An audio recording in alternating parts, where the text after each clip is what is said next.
ഇതൊരു ഫീച്ചർ സ്റ്റോറിയാണ്. അതായത് ജോൺ ഡി റോക്ക്ഫെല്ലർ. ഇപ്പം ഇയാളെപ്പറ്റി ഞാൻ വായിച്ചിട്ട് ആദ്യം വായിച്ചറിയുന്നത് ഏകദേശം 15-17 വർഷങ്ങൾക്ക് മുമ്പാണ്. അതിനൊരു കാരണമുണ്ട്. അതായത് ഞാനൊരു ഒഫീഷ്യൽ ആവശ്യത്തിന് വേണ്ടി ബോംബെയിൽ പോയപ്പോൾ അവിടെയുള്ളൊരു ഫ്രണ്ട് പറഞ്ഞു, അതായത് അന്ന് രത്തൻ ടാറ്റ കുറച്ച് മീഡിയയും ചില ആൾക്കാർ ഏകദേശം 150-200ഓളം പേരുള്ളൊരു ഗ്രൂപ്പുമായിട്ട് ഇൻട്രാക്ഷൻ നടത്തുന്നുണ്ട് ടാറ്റ ഹൗസിൽ വെച്ച്. അപ്പം നിനക്ക് വരാൻ താല്പര്യമുണ്ടോ എന്ന് ചോദിച്ചു. ഞാൻ പറഞ്ഞു, രത്തൻ ടാറ്റ പറയുന്ന സംഭവമില്ല, കാരണം പുള്ളി ഒരു കാര്യമില്ലാതെ കാര്യങ്ങളൊന്നും പറയത്തൊന്നുമില്ല. അന്ന് ഈ ഇൻട്രാക്റ്റീവ് സെക്ഷനാണ്, അപ്പോൾ അയാളിങ്ങനെ പറയും. അപ്പോൾ അതിനിടയ്ക്ക് ബിസിനസ് കാര്യങ്ങൾ എങ്ങനെയാണ് അദ്ദേഹം ഇന്ത്യയെ കാണുന്നത്, ഇന്ത്യയിൽ ബിസിനസ് എങ്ങനെ വരണം, എക്കോണമി എങ്ങനെ മാറണം, ഇൻഫ്രാസ്ട്രക്ചർ എങ്ങനെ മാറണം, അതിലെന്തൊക്കെയാണ് ടാറ്റ കോൺട്രിബ്യൂട്ട് ചെയ്യാൻ പോകുന്നത്, അതായത് ടാറ്റ ഗ്രൂപ്പ്, മറ്റുള്ള ബിസിനസ് ഹൗസുകൾ എങ്ങനെയാണ് കോൺട്രിബ്യൂട്ട്, എത്തിക്സ് ഓഫ് ബിസിനസ് എങ്ങനെയാണ് നിലനിർത്തുന്നത്, ഇതൊക്കെ പറഞ്ഞ് ഒരു ഡിസ്കഷൻ ഇങ്ങനെ നടന്നുകൊണ്ടിരിക്കുക. അപ്പം അതിൻ്റെ അകത്ത് ഒരു 20-30 മിനിറ്റ് മറ്റുള്ളവർക്ക് ചോദ്യങ്ങൾ ചോദിക്കുക. ഇത് ഔദ്യോഗിക പത്രസമ്മേളനമൊന്നുമല്ല, ഒരു പ്രൈവറ്റ് ഇൻട്രാക്ഷൻ എന്ന് വേണമെങ്കിൽ പറയാം. അതായത് ആൾക്കാരെ പറഞ്ഞ് കാര്യങ്ങൾ എന്താണ് അവരുടെ ഉദ്ദേശ ലക്ഷ്യമെന്ന് മറ്റുള്ളവരോട് കൂടി പറഞ്ഞ് മനസ്സിലാക്കുക. അവരുടെ സീനിയറായിട്ട് കുറച്ച് എക്സിക്യൂട്ടീവ്സ് ഉണ്ട്, കുറച്ച് പത്രക്കാരുണ്ട്, അവിടെയുള്ള ബോംബെയിലുള്ള അറിയാവുന്ന കുറച്ച് സീനിയറായിട്ടുള്ള ബിസിനസ്സുകാർ, ഞാനും അതിൻ്റെ അകത്ത് ഇരിക്കുകയാണ്. അപ്പം അതിൻ്റെ അകത്ത് ഒരു ജേർണലിസ്റ്റ് എണ്ണിച്ച് ചോദിച്ചു ഈ രത്തൻ ടാറ്റയോട്, താങ്കൾ ഈ ഫിലന്ത്രാഫി എന്ന് പറയുന്ന, അതായത് ചാരിറ്റി എന്ന് പറയുന്ന സംഭവം എന്തുദ്ദേശത്തോടു കൂടിയാണ് ടാറ്റ ഗ്രൂപ്പ്, ടാറ്റ ഫൗണ്ടേഷനാണെങ്കിൽ ഗ്രൂപ്പും അതിൻ്റെ ഉദ്ദേശ ലക്ഷ്യം എന്താണെന്ന് ചോദിച്ചു. അപ്പോൾ അദ്ദേഹം പറഞ്ഞ ഒരു പോയിൻ്റാണ്, അതിന് ശേഷമാണ് ഞാൻ ഈ ജോൺ ഡി റോക്ക്ഫെല്ലറെ പറ്റി വായിക്കാൻ ഇടവന്നത്. അപ്പോൾ ഞാൻ ഈ നേരത്തെ യൂസഫ് അലിയുമായിട്ട് ബന്ധപ്പെട്ട് അദ്ദേഹത്തിൻ്റെ ചാരിറ്റിയുമായിട്ട് ബന്ധപ്പെട്ട് ഞാൻ ആ സമയത്ത് എനിക്ക് ആ പേരങ്ങ് മറന്നുപോയി. പിന്നീട് പല ആൾക്കാരും എന്നോട് ചോദിച്ചു ഇതിനെപ്പറ്റി ഒരു സംഭവം വീഡിയോ ചെയ്യണം. അപ്പോൾ ഈ വീഡിയോ നിങ്ങളൊന്ന് കണ്ടിരിക്കണം. സംഭവം അതിൻ്റെ അകത്ത് പറയുന്ന കണ്ടൻറ്റ്, അതായത് പുതിയ ആധുനിക അമേരിക്കയിൽ ജോൺ ഡി റോക്ക്ഫെല്ലർ കൊടുത്ത സംഭാവന എന്താണ്, അതായത് ഒരു ബിസിനസ്സുകാരൻ. അപ്പോൾ അന്ന് രത്തൻ ടാറ്റ പറഞ്ഞത്, അദ്ദേഹത്തിന് മുമ്പ് അതിൻ്റെ ചെയർമാനായിരുന്ന ജെ.ആർ.ഡി. ടാറ്റ,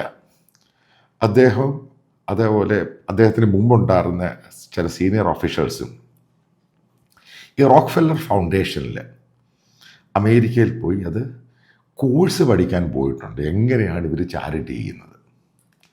മനസ്സിലായി? ഇപ്പം നമ്മൾ ഈ ചാരിറ്റി ചെയ്യുന്നതല്ല, ഇതിൻ്റെ ഇമ്പാക്റ്റ് എങ്ങനെ ഉണ്ടാവും. കാരണം പണം കൊടുത്തതിൻ്റെ ഇമ്പാക്റ്റ് എത്രമാത്രം സൊസൈറ്റിക്ക് ഉണ്ടായി.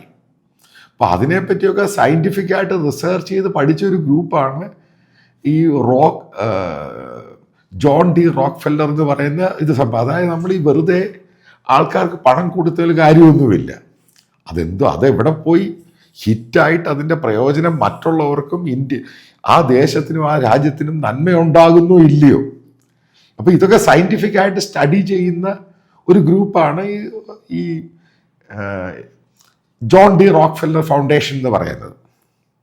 അപ്പം ഞാനിപ്പോൾ ഈ ജോൺ ഡി റോക്ക്ഫെല്ലറെ പറ്റി നിങ്ങളോട് പറയാം. അപ്പം നിങ്ങൾ മനസ്സിലാക്കുക, എങ്ങനെയാണ് ഒരു ബിസിനസ്സുകാരൻ ആ രാജ്യത്തെപ്പറ്റി, ലോകത്തെപ്പറ്റി എങ്ങനെയാണ് തിങ്ക് ചെയ്തത്.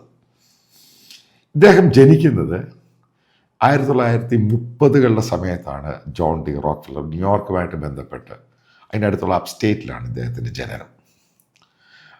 അപ്പോൾ ഇദ്ദേഹത്തിൻ്റെ പേരൻസ്, അതായത് ഫാദർ എന്ന് പറയുന്നത് ജർമ്മൻ ഡിസെൻ്റാണ്, അമ്മയെന്ന് പറയുന്നത് സ്കോട്ടിഷ്.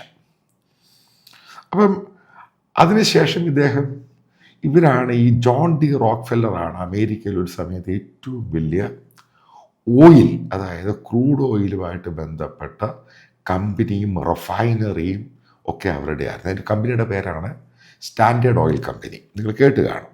പിന്നീട് ആ ഓയിൽ കമ്പനി പല പാർട്ടുകളായിട്ട് കൊണ്ട് ഷെവറോൺ, ഇതൊക്കെ അവരുടെ ആയിരുന്നു. മനസ്സിലാക്കുക, ആ ഗ്രൂപ്പിന് ആ സമയത്ത്, അതായത് 1930 മുതൽ 1830 മുതൽ 1900 വരെ ആ കമ്പനിയുടെ ടേൺ ഓവർ എന്ന് പറയുന്നത്, ടോട്ടൽ അസറ്റ് വാല്യൂ എന്ന് പറയുന്നത് $400 ബില്യൺ ആയിരുന്നു. അത്രമാത്രം ലോകത്തിലെ തന്നെ ഏറ്റവും റിച്ച് ആയിട്ടുള്ള മനുഷ്യനായിരുന്നു ഈ ജോൺ ഡി റോക്ക്ഫെല്ലർ. ഇദ്ദേഹത്തിൻ്റെ സുഹൃത്തുക്കൾ ഇദ്ദേഹത്തെ പറ്റി പുസ്തകമൊക്കെ എഴുതിയിട്ടുണ്ട്. പിന്നെ നിങ്ങൾക്ക് ഇതൊക്കെ വായിക്കാം കേട്ടോ, ഈ സംഭവങ്ങളൊക്കെ. ഇതൊക്കെ രസകരമായ കഥയാണ്. ഇതൊക്കെ നിങ്ങളുടെ അനുഭവത്തിൽ നിങ്ങൾക്ക് ഉണ്ടാക്കാൻ സാധിക്കും. ഇപ്പം ഞാൻ നേരത്തെ പറഞ്ഞിരുന്നു, news and you can use എന്നൊരു സംഭവമുണ്ട്. ന്യൂസ് എങ്ങനെ യൂസ് ചെയ്യാൻ പറ്റും. അതായത് പല ആൾക്കാരും, മലയാളികളൊക്കെ ചാരിറ്റി ചെയ്യുന്നതിന് ഭയങ്കര വിദഗ്ധരും മിടുക്കരുമാണ്. അപ്പം അവരൊക്കെ മനസ്സിലാക്കേണ്ടതാണ് ചാരിറ്റിയുമായിട്ട് ബന്ധപ്പെട്ട് എങ്ങനെയാണ് പല വലിയ വലിയ സംഭവങ്ങൾ, വലിയ വലിയ ഓർഗനൈസേഷൻ എങ്ങനെയാണത് ആ രാജ്യത്തെ മുഴുവനും മാറ്റിയത്. അദ്ദേഹത്തിന് 30-40 വയസ്സ് സമയത്ത് ഇദ്ദേഹത്തിന് മൾട്ടിപ്പിളായിട്ടുള്ള അസുഖം തുടങ്ങി. അതായത് ആദ്യത്തെ ഡൈജസ്റ്റീവ് ഇഷ്യൂ ആയിരുന്നു, അതായത് ദഹനത്തിൻ്റെ പ്രശ്നമായിരുന്നു. അദ്ദേഹത്തിന് ആഹാരമൊന്നും കഴിക്കാൻ പറ്റാത്ത രീതിയിലോട്ട് മാറി. പിന്നീട് അത് ലേറ്റർ സ്റ്റേജിൽ ഏകദേശം 40-42 വയസ്സായി കഴിഞ്ഞപ്പം ഇദ്ദേഹത്തിൻ്റെ മുടി പൂർണ്ണമായിട്ട് അങ്ങ് കൊഴിഞ്ഞു. മുടി അങ്ങ് കൊഴിഞ്ഞു, കണ്ണിൻ്റെ ഇത് മുഴുവൻ അങ്ങ് കൊഴിഞ്ഞു. അതായത് അസുഖത്തിൻ്റെ പാർട്ടാണ് ഡൈജസ്റ്റീവായിട്ട്. കാരണം ഈ സ്റ്റാൻഡേർഡ് ഓയിൽ കമ്പനി ഉണ്ടാക്കുന്നതിൻ്റെ പിറകിൽ അയാൾ പ്രവർത്തിച്ചു. കാരണം വലിയ കമ്പനി ആക്കുന്നതിൻ്റെ പേരിൽ അദ്ദേഹം ഹെൽത്ത് നോക്കിയില്ല. അതിൻ്റെ പേരിലാണ് ഉണ്ടായത്. ഡോക്ടർമാർ ആദ്യം പറഞ്ഞു. പിന്നീട് അത് മൾട്ടിപ്പിളായ പല ഡോക്ടർമാരെയും കണ്ടു ഇയാൾ, അതായത് ഈ റോക്ക്ഫെല്ലർ. അപ്പോൾ അതിനുശേഷം പല ഡോക്ടർമാരും ഒരേ ഒപ്പീനിയൻ കൊടുത്തു, ഇദ്ദേഹം കൂടുതൽ നാളൊന്നും ജീവിച്ചിരിക്കുന്നില്ല. അതായത് കൂടിപ്പോയി കഴിഞ്ഞാൽ ഒരു 2-3 മാസം അല്ലെങ്കിൽ 4-5 മാസം മാത്രമേ റോക്ക്ഫെല്ലറിന് ജീവിച്ചിരിക്കാൻ സാധിക്കുള്ളൂ. കാരണം ഇത്രമാത്രം മൾട്ടിപ്പിൾ ഇഷ്യൂസാണ്. അതായത് ഡൈജസ്റ്റീവ് ആണെങ്കിലും മറ്റുള്ള പല ഇഷ്യൂസ് ഉണ്ടെന്ന് പറഞ്ഞു. ഇയാൾ വല്ലാതെ അങ്ങ് തകർന്നു. അപ്പോൾ ഇദ്ദേഹത്തിൻ്റെ ഒരു സുഹൃത്ത് ഇദ്ദേഹത്തോട് പറയുകയാണ്, നീ ഒരു കാര്യം, ഇത്രയും പണം ഉണ്ടാക്കി അപ്പോഴേ ബില്യനാറാണ് ഇയാൾ, അത്ര ബില്യനാറാണ്. നിങ്ങൾ ഇതിനെപ്പറ്റി സെർച്ച് ചെയ്ത് കഴിഞ്ഞാൽ മനസ്സിലാവും എത്രമാത്രം അന്നത്തെ ലോകത്തിലെ ഏറ്റവും വലിയ കോടീശ്വരനായിരുന്നു റോക്ക്ഫെല്ലർ. അപ്പോൾ ഇയാളുടെ ഒരു സുഹൃത്ത് പറഞ്ഞു ഇയാൾ ബാപ്റ്റിസ്റ്റ് ചർച്ചിൽ പോയി. ഇയാൾ ബിലീവറൊന്നുമല്ല. അപ്പം ആ ചർച്ചിലൊക്കെ പോയി പ്രാർത്ഥിക്കാൻ തുടങ്ങി, ഇതൊന്ന് ഹീൽ ചെയ്യണമെന്ന് പറഞ്ഞിട്ടുണ്ട്. കാരണം ഇത്രയും ബില്യൺസ് ഉണ്ട്, എന്ത് ചെയ്യണം. ഈ ചർച്ചിൽ ഇയാൾ കോൺട്രിബ്യൂട്ട് ചെയ്തു. എന്നിട്ട് ചർച്ചിൽ അന്നുണ്ടായിരുന്ന പാസ്റ്ററോട് പറഞ്ഞ് മറ്റുള്ളവർക്ക്, പാവങ്ങൾക്ക് അത് കൊടുത്തു. പക്ഷേ പണം ഇഷ്ടം പോലുണ്ട്. ഒരു മനുഷ്യൻ്റെ സ്ഥിതി ഒന്നാലും കാണും, പണം ഇഷ്ടം. കാരണം അയാൾ മരിക്കാൻ പോകുന്ന ഇത്രയും പണമുണ്ട്, ആർക്ക് വേണ്ടിയാണ് ഈ പണം എന്നുള്ള ധാരണയായി. പിന്നീട് ഇയാൾ തന്നെ തീരുമാനിക്കുകയാണ്, ഏതായാലും ഇയാൾ മരിക്കാൻ പോവുക. ഇനി അടുത്ത വരുന്ന ഒരു തലമുറ എന്ന് പറഞ്ഞത് അവർക്ക് എഡ്യൂക്കേഷൻ കൊടുക്കണം, അവർക്ക് പ്രോപ്പറായിട്ട് ആ പണം എത്തണം. അതിനെന്താണ് വഴി? ഇവിടെയാണ് അമേരിക്ക എന്ന് പറഞ്ഞ രാജ്യത്ത്, നിങ്ങൾ ഇന്ന് കാണുന്ന അമേരിക്കയുടെ ബേസ് ഉണ്ടാക്കിയത്. കാരണം മോഡേൺ അമേരിക്കയുടെ ബേസ് എന്ന് പറയുന്നത് അവരുടെ യൂണിവേഴ്സിറ്റീസാണ്. ആ യൂണിവേഴ്സിറ്റീസും, അത് മെഡിക്കൽ ഇൻസ്റ്റിറ്റ്യൂഷന്, യൂണിവേഴ്സിറ്റി, റിസർച്ച്, അങ്ങനെയുള്ള ഇൻസ്റ്റിറ്റ്യൂഷനാണ് ബേസിക്കലി അമേരിക്കയുടെ ബേസ് എന്ന് പറയുന്നത്. കാരണം ഇന്ന് നിങ്ങൾ കാണുന്ന മോഡേൺ അമേരിക്കയുടെ ബേസ് എന്ന് പറയുന്ന ഈ സംഭവങ്ങളാണ്. അപ്പോൾ ഇതിനെയാണ് അങ്ങോട്ട് ഇൻവെസ്റ്റ്മെൻറ്റ് സ്റ്റാർട്ട് ചെയ്യുക. ഇദ്ദേഹമാണ് ലോക പ്രശസ്തമായ ഷിക്കാഗോ യൂണിവേഴ്സിറ്റി ഉണ്ടാക്കിയത്. മനസ്സിലാക്കുക. കാരണം യൂണിവേഴ്സിറ്റിയിൽ അപ്പം അവിടെ എല്ലാ കുട്ടികൾക്കും അഡ്മിഷൻ കൊടുത്ത് ഏറ്റവും നല്ല അധ്യാപകരെ എടുത്തു, മിടുക്കന്മാരെ അധ്യാപകരെ എടുത്തു. പണമില്ലാത്ത കുട്ടികൾക്ക് ഇദ്ദേഹം ഫീസ്, കാരണം അടുത്തൊരു ജനറേഷൻ നല്ലപോലെ ഉണ്ടാക്കിയെടുക്കണം. അപ്പോൾ അതിനു വേണ്ടി ഒരു മോണിറ്ററിങ് ഗ്രൂപ്പിനെ വെച്ചു. സയൻറ്റിഫിക്കലി ഈ പണം കറക്റ്റായിട്ട് യൂണിവേഴ്സിറ്റി കുട്ടികൾക്ക് എത്തുന്നുണ്ടോ, അവിടുത്തെ എഡ്യൂക്കേഷൻ നടക്കുന്നോ, അതിനൊരു മോണിറ്ററിങ് ഗ്രൂപ്പിനെ വെച്ചു. പിന്നീട് നിങ്ങൾ കേട്ടാണ് റോക്ക്ഫെല്ലർ യൂണിവേഴ്സിറ്റി, അതേപോലെ റോക്ക്ഫെല്ലർ മെഡിക്കൽ യൂണിവേഴ്സിറ്റി. ഇതൊക്കെ അയാൾ ഉണ്ടാക്കിയതാണ്. അപ്പം റോക്ക്ഫെല്ലർ മെഡിക്കൽ യൂണിവേഴ്സിറ്റിയിലാണെങ്കിൽ 18ഓളം പേർക്ക് നോബൽ പ്രൈസ് കിട്ടിയിട്ടുണ്ട് ലോകത്തിൽ. കാരണം പുള്ളിക്ക് അസുഖം വന്നു, അപ്പോൾ ഈ അസുഖത്തെപ്പറ്റി പഠിക്കണം, അപ്പം അതിനുവേണ്ടി റിസർച്ച് ഇൻസ്റ്റിറ്റ്യൂട്ട് ഉണ്ടാക്കി. അതാണ് 18ഓളം പേർക്ക് അവിടെ പഠിച്ചവർക്ക് പിന്നീട് നോബൽ പ്രൈസ് കിട്ടി. അതുപോലെ കോൺട്രിബ്യൂട്ട് ചെയ്യും. അതേപോലെ തന്നെ മെഡിസിൻ, ഏറ്റവും ആധുനികമായ മെഡിസിൻ, അത് റിസർച്ച് ചെയ്യാൻ ടീമിനെ വെച്ചു. അതേപോലെ പെട്രോളിയം, അതുമായിട്ട് ബന്ധപ്പെട്ട് റിസർച്ച് ചെയ്തു. ഏറ്റവും പ്രധാനമെന്ന് പറഞ്ഞാൽ അമേരിക്കയിലെ പബ്ലിക് എഡ്യൂക്കേഷൻ, അതിൻ്റെ ടീച്ചേഴ്സിനെ ട്രെയിൻ ചെയ്യാൻ വേണ്ടി റോക്ക്ഫെല്ലർ ഫൗണ്ടേഷൻ സ്റ്റാർട്ട് ചെയ്തു. അതോടുകൂടിയാണ് അമേരിക്കയിലെ എഡ്യൂക്കേഷൻ ടീച്ചേഴ്സിന് എക്സലൻ്റ് ആയിട്ടുള്ള എഡ്യൂക്കേഷൻ കിട്ടി. നിങ്ങൾ പിന്നെ ആലോചിക്കുക, അമേരിക്കയിലെ ഐ ലീഗിലെ ഏറ്റവും പ്രശസ്തമായ യേൽ യൂണിവേഴ്സിറ്റി, അതിന് പുള്ളിയാണ് ഫണ്ട് ചെയ്ത് കോൺട്രിബ്യൂട്ട് ചെയ്തത്. അങ്ങനെ അമേരിക്കയിൽ നിങ്ങൾ നമ്പർ ഓഫ് ഇപ്പോഴത്തെ പല യൂണിവേഴ്സിറ്റി എടുക്കുക, ഇതിനെല്ലാം വലിയൊരു ഫണ്ട് കൊടുത്തത് ഈ റോക്ക്ഫെല്ലർ ആയിരുന്നു. കാരണം പുതിയ തലമുറ വരണം, പുതിയ അമേരിക്ക വരണം. അതായത് കംപ്ലീറ്റ് ആയിട്ട് എഡ്യൂക്കേഷനിൽ കൂടെ മാത്രമേ ഈ ലോകത്ത് മാറാൻ സാധിക്കത്തുള്ളൂ. അങ്ങനാണെങ്കിൽ മാത്രമേ അവൻ്റെ ഫാമിലി രക്ഷപ്പെടുകയുള്ളൂ. അതിനെന്താണൊരു വഴി? അവിടെയാണ് പുള്ളി കണ്ടുപിടിക്കുന്നത് ഈ സംഭവം, അതായത് എഡ്യൂക്കേഷൻ, അതായത് പുതിയ തലമുറയ്ക്ക് എഡ്യൂക്കേഷൻ കൊടുക്കുക, റിസർച്ച് ഇൻസ്റ്റിറ്റ്യൂട്ടുകൾ തുടങ്ങുക.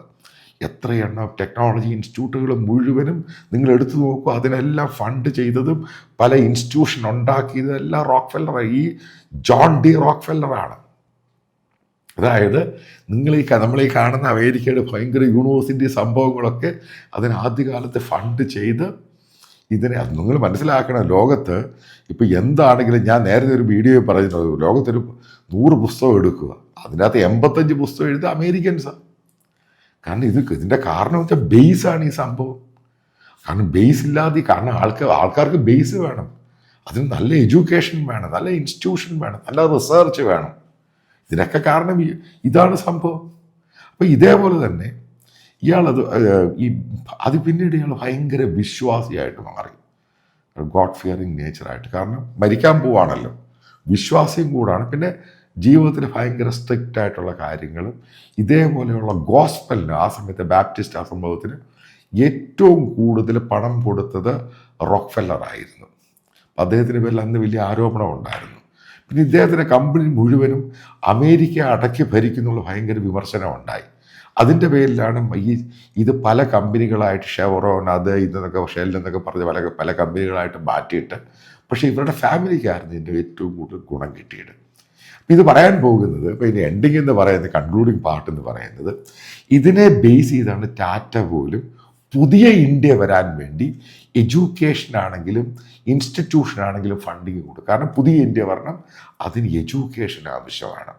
നിങ്ങൾ കണ്ടോ, അഡാനി ഏകദേശം 60,000 കോടിയാണ് അദ്ദേഹത്തിൻ്റെ 60ാമത്തെ ബർത്ത്ഡേയിൽ ഗവൺമെൻറ് ഓഫ് ഇന്ത്യ എഡ്യൂക്കേഷന് വേണ്ടിയാണ്. കാരണം പുതിയ തലമുറയിൽ എഡ്യൂക്കേഷനും ബേസ് ഉണ്ടെങ്കിൽ മാത്രമേ പുതിയ തലമുറ ഉണ്ടാകത്തുള്ളൂ. അതിൻ്റെ കാരണം അതാ. അപ്പോൾ അവർ ഫോളോ ചെയ്യുന്ന ഈ ജോൺ ഡി റോക്ക്ഫെല്ലർ അവർ കൊടുത്ത ഇതേപോലെയുള്ള ചാരിറ്റി ഫിലാന്ത്രഫിയുടെ സെയിം ഫിലോസഫിയാണ് അവർ ഫോളോ ചെയ്യുന്നത്. ഇനി നോക്ക്, വിപ്രോ, അസിം പ്രേംജി, അപ്പം അദ്ദേഹത്തിൻ്റെ വലിയൊരു സമയം ഏകദേശം 50,000 കോടിയാണ് അദ്ദേഹം അതും കൊടുക്കുന്ന എഡ്യൂക്കേഷന് വേണ്ടിയാണ്. ഇപ്പോൾ റീസൺ എന്തുവാ? ബേസിക്കലി ഇതിനൊക്കെ തുടക്കം കുറിച്ചത് ഈ ജോൺ ഡി റോക്ക്ഫെല്ലറാണ്. അദ്ദേഹത്തിൻ്റെ മകൻ, ഞാൻ പറഞ്ഞു ലേറ്റർ, ഈ മാൻഹാറ്റൻ എന്നൊക്കെ പറയുന്ന സംഭവമില്ല, മാൻഹാറ്റൻ ബിൽഡിങ്, റോക്ക്ഫെല്ലർ ബിൽഡിംഗ് എന്നൊക്കെ, ഇതൊക്കെ അവരുടെയാണ്. അതായത് ന്യൂയോർക്കിലെ മാൻഹാറ്റൻ ആണല്ലോ ലോകപ്രശസ്തമായ സ്ഥലമെന്ന് പറയുന്നത്, കാരണം ബിസിനസ്. അപ്പോൾ അവിടെയാക്കാൻ മാൻഹാറ്റൻ സ്ട്രീറ്റിൽ കാണുന്ന ബിൽഡിംഗ് എല്ലാം ഇന്നും ഈ റോക്ക്ഫെല്ലർ ഫാമിലിയുടെയാണ്.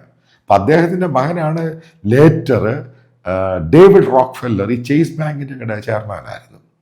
ഞാനീ പറയുന്ന സംഭവം, നമ്മൾ ഈ ചാരിറ്റി ആയിട്ട് ആൾക്കാർക്കൊക്കെ എന്തെങ്കിലും കൊടുക്കുമ്പോൾ നമ്മൾ മനസ്സിലാക്കേണ്ടത് ഇത് പ്രോപ്പറായിട്ട് അവിടെ എത്തിയോ ഇല്ലയോ, അതിൻ്റെ പ്രയോജനം അടുത്ത തലമുറയ്ക്കും ഇവരുടെ കുടുംബത്തിനും ഇതിനൊക്കെ ചെന്നോ ഇല്ല. അതായത് ഇപ്പം കിറ്റക്സ് സാബു, അദ്ദേഹം അവിടെ കുറച്ച് ആഹാര സാധനങ്ങൾക്ക് വളരെ ചീപ്പായിട്ട് റോഡൊക്കെ വെട്ടിക്കൊടുക്കുന്നു.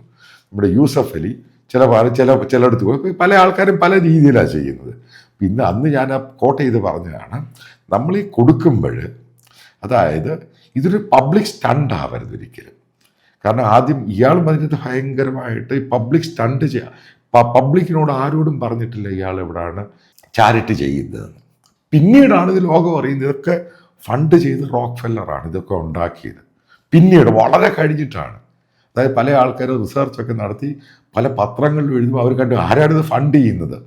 പിന്നീടാണ് അതുപോലെ ഇദ്ദേഹം റിട്ടേൺസൊക്കെ ഫയൽ ചെയ്യുമ്പോഴാണ് അറിയുന്നത് ഇതൊക്കെ റോക്ക്ഫെല്ലറാണ് ഉണ്ടാക്കിയത്. അതായത് പുതിയ അമേരിക്ക ഉണ്ടാക്കിയെടുത്തതിൻ്റെ പ്രധാനപ്പെട്ട കാരണം, അടിസ്ഥാനം എന്ന് പറയുന്നത് ഈ ജോൺ ഡി റോക്ക്ഫെല്ലറാണ്. ഇത് കൺക്ലൂഡ് ചെയ്യുന്ന പാർട്ടെന്ന് പറയുന്നത്, നമ്മൾ ഈ ചാരിറ്റി ചെയ്യുമ്പോൾ മനസ്സിലാക്കേണ്ടത്, ഇത് പ്രോപ്പറായിട്ട് ആൾക്കാർക്ക് അതുകൊണ്ട് പ്രയോജനം ഉണ്ടാകുന്നോ ഇല്ലയോ, അത് വലിയ മാറ്റർ ചെയ്യും. അതുകൊണ്ടാണ് ബേസിക്കലി നമ്മൾ മനസ്സിലാക്കേണ്ടത് ഇങ്ങനെയുള്ള ആളുകളുടെയൊക്കെ ശരിക്കും ബുക്സ് നിങ്ങൾ വായിച്ചിരിക്കണം, മനസ്സിലാക്കണം ഇവരെന്തൊക്കെയാണ് ലോകത്ത് കോൺട്രിബ്യൂട്ട് ചെയ്യുന്നത്. അതായത് നിങ്ങൾ ഉദ്ദേശിക്കുന്ന പോലെ പ്രസിഡൻറ്റും ചില പ്രൈം മിനിസ്റ്ററും അങ്ങനെ ഇതേപോലെ തന്നെ ഈ പറയുന്ന ബിസിനസ്സുകാരനും ഇതേപോലെ കോൺട്രിബ്യൂട്ട് ചെയ്ത് നമ്മുടെ രാജ്യം ലോകത്തുള്ള പലതും മാറ്റിയെടുക്കാൻ സാധിക്കുമെന്ന് ലോകത്തിന് ആദ്യം കാണിച്ചു കൊടുത്ത് ജോൺ ഡി റോക്ക്ഫെല്ലറാണ്. അതാണ് അയാളെപ്പറ്റി അമേരിക്കൻ ജനത എത്ര വർഷം കഴിഞ്ഞാലും ജോൺ ഡി റോക്ക്ഫെല്ലറെ മറക്കത്തില്ല. അതാണ് ഞാൻ അന്ന് യൂസഫ് അലിയുമായിട്ട് ബന്ധപ്പെട്ട് പറഞ്ഞ് ഇത് ആൾക്കാർ കിട്ടുന്നു പിന്നെ കൊടുത്തില്ലെങ്കിൽ അവനങ്ങ് തെറി വിളിക്കും. പക്ഷെ ഇതാണെങ്കിൽ ആ സമൂഹത്തെയും കമ്മ്യൂണിറ്റിയെയും മാറ്റുമ്പോൾ അവൻ്റെ ലൈഫിൽ എത്ര 200-500 വർഷം കഴിഞ്ഞാൽ ഒരിക്കലും മറക്കരുത്. കാരണം ഉണ്ടാക്കിയെടുത്ത അയാളാണ്. അത് രണ്ടും മാറ്റർ ചെയ്യും. ഇവിടെയാണ് ജോൺ ഡി റോക്ക്ഫെല്ലറിനെ നമ്മൾ നമിക്കേണ്ടത്.